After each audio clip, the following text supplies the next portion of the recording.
Hello, this is Almonds and I'm going to be talking about TF2, specifically competitive versus public TF2, and my experiences with both. Now there's going to be some sniper gameplay in the background. It's not the best that I've ever done, so um, anyway, I guess I'm just going to start off by saying that for the majority of my TF2 experience, just like most people, I've been going into public servers like King of the Hill, like this is Nucleus right now, and just playing with random people. But I got kind of bored of that lately, so I decided I should challenge myself a little bit more. So I decided to try out TF2center.com, which if you don't know what that is, it's a website that organizes competitive lobbies in the Highlander or 6v6 format, sorry. um, so basically what this means is that either you're playing 9v9, which is 9 players on each team, 1 person for every class, or you're playing 6 people versus 6 people, which is a demo man, 2 soldiers, 2 scouts, and a medic on each team.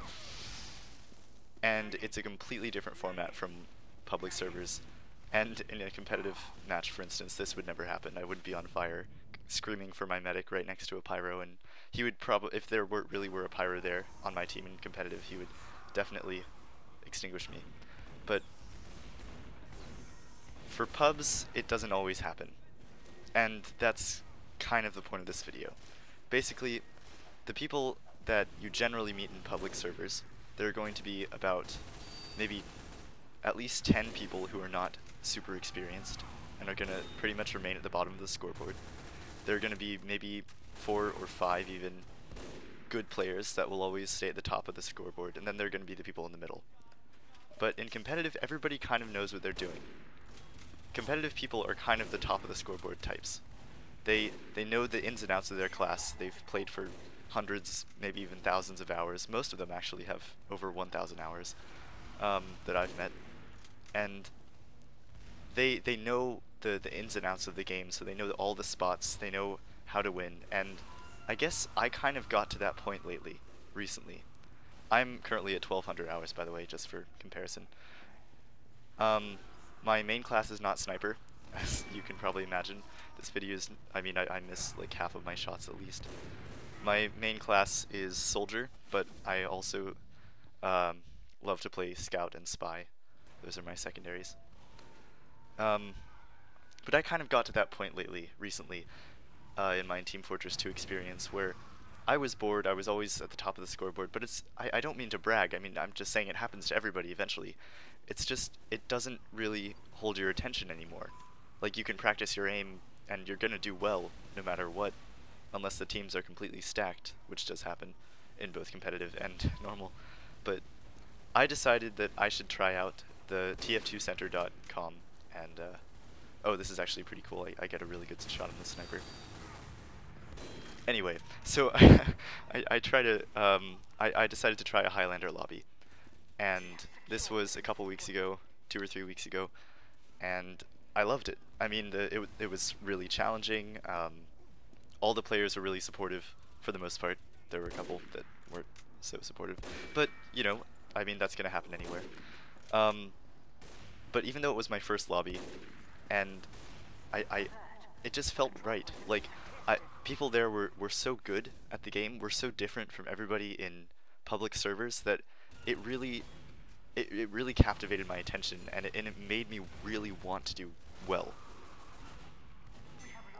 So I guess the point of this video is talking about when you should make the switch from public servers exclusively to trying to go into competitive. Now, competitive servers basically, competitive, the entire format, basically says that you have to restrict yourself to one main class. And this was pretty hard for me. It took me a long time to figure out that soldier was my favorite, and I'm still not 100% sure, honestly. Because usually when I go into public servers, I play spy.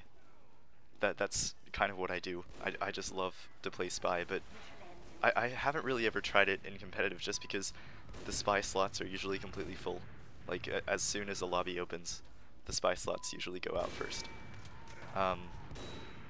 Also, I'm not very good at spy. I mean, I have game sense and I can survive a long time, which is two of the most important components of competitive Team Fortress, but I don't know, I feel more comfortable when I'm playing Soldier or Scout.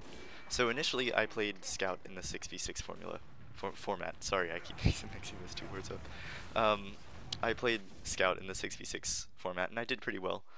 Even though I hadn't really had experience with that format, I did alright. I was getting a bunch of points for the team, and I was getting some pretty big kills, but I guess I kind of figured that I'm way more comfortable with the Soldier than the Scout. Like, I can do well as Scout, but I have hot and cold days. Whereas Soldier, I mean, it's pretty much straightforward. I generally, I mean, I hit most of my shots that I take, and I I generally know how to move, how to play the game, when to make attacks and when not to. So I just have more general experience and game sense with the Soldier than the Scout. So I decided that that was my main class. I mean, for now, who knows, maybe in a week from now I'm gonna love Pyro and play that non-stop. Speaking of Pyros, how long are his flames? That's ridiculous. I'm sorry. Anyway. um, so basically, when should you make the switch?